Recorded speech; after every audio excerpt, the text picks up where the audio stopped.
first of all, thank you to everyone who's watching this video in the future, and especially the people who came in person today. I really appreciate it. Now I want you to take a moment, pretend that you haven't read the title of this video, or that you don't have a personal connection to me, and that you know nothing about me. You just see me walking down the street while you're getting groceries. And the point is, what is the assumption you make when you look at me? You see my shirt, you see my pants, and then you see my brace. What is the assumption you make? Now I know the assumption you make. I'm an injured Olympic athlete. I'm strong, handsome, thin, young. Only valid conclusion. Let's say, for some odd reason, you didn't draw the conclusion, and maybe you thought I had a sports injury. But after thinking about it for a while, you realize this doesn't look a lot like a standard cast. And the point is, I have mild cerebral palsy, just like my twin brother, who has moderate cerebral palsy and walks with a walker. And I often wonder why disability was not people's first conclusion when they look at me. Because it really should have been. 1 in 5 people in the U.S. identify with having a disability, making disabled people the largest minority in the U.S. Disability is something that is omnipresent, but almost never talked about. And today I want to present the argument of why you should support disability rights, no matter who you are. Because the reality is, by supporting disability rights now, you're only making life easier for you in the future. And it comes down to 3 things. By universal design, efficiency bureaucracy, and lowering medical expenses are 3 key things in the disability rights movement that would only make life easier for you in the future. So when I use the term universal design, what do I even mean?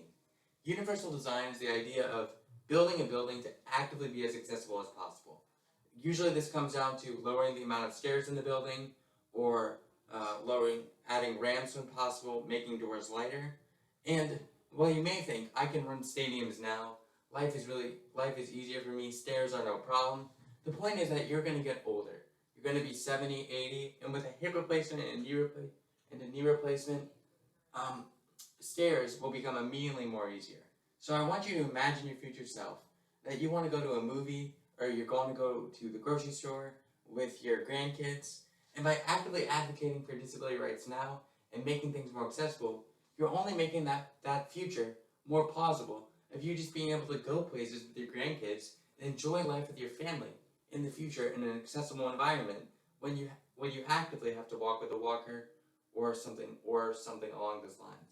So by supporting universal design now, you're only making it more possible for you to be active longer and continue living a great life in the future.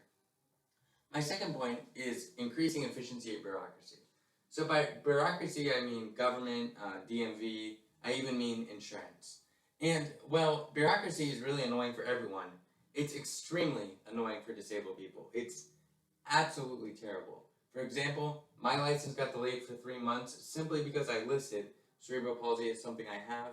And for my brother, it's even worse. When he attempted to get his permit, they requested that he already have a modified car, but the people who were going to modify the car requested that he already have a permit. You can see the disconnect. And every time we request new equipment for my brother, like a new walker, it can literally take upwards of 2 years. And I've heard of even longer waiting times, especially for wheelchairs and people in the disabled community. So by advocating for efficiency and bureaucracy and more transparency, especially in insurance and making claims expedited, you're making life easier for you in the future when you need to use insurance. God forbid that you injure your leg and you need a wheelchair or something like that. By advocating for disability rights now, you're only making it easier for you to use insurance in the future. Insurance is something you already pay into, and theoretically it should be easy for you to use. But that's not the reality right now. Using insurance often requires you to file the same claim 3 times and eventually hire a lawyer. So by advocating for disability rights now, you're only making it easier for you to use a system that you're already paying into. Now, my final point about why you should support disability rights is lowering medical expenses. Medical expenses in the U.S. are absolutely insane, and often the only way that people can afford new equipment or anything related to disability is by being on Medicare. But this is a catch-22. To qualify for Medicare, you have to have a rather low income, especially if you need to qualify for the highest bracket. And this is a real catch-22, especially for my brother and I, who are both actively in college and will become contributing members of society. But we have a choice to make. either actively restrict our income so that we qualify for Medicare and medical expenses are not a problem, or accept that if we make high incomes, the vast majority of our income will go to medical expenses. And this is the real catch-22 of living with a disability. But by supporting lowering medical expenses now, you're making life easier for you in the future and protecting yourself against financial ruin. It's because the reality is there's going to be a time when something bad is going to happen to you and you're going to have to pay a medical expense. So by advocating for lowering medical expenses right now, you're just preparing to protect yourself against financial ruin. It's just like how you save in a retirement account to make life easier for you in the future.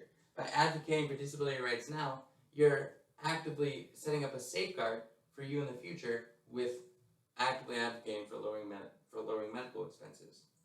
So to recap, by supporting disability rights, it's not only moral, it's logical for you.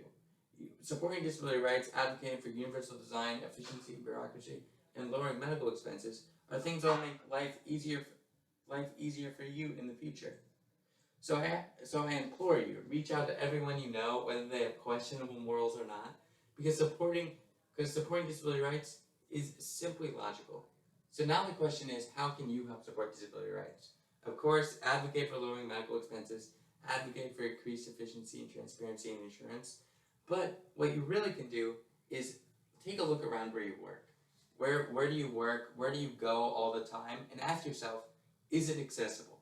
And if not, advocate for that ramp, advocate for that lighter door, advocate for that disable button, because it really takes one person to only slowly change and make the world more accessible. Thank you for listening to this talk, and I encourage you, be a narcissist, make life easier for yourself in the future, and that comes down to supporting disability rights. Thank you.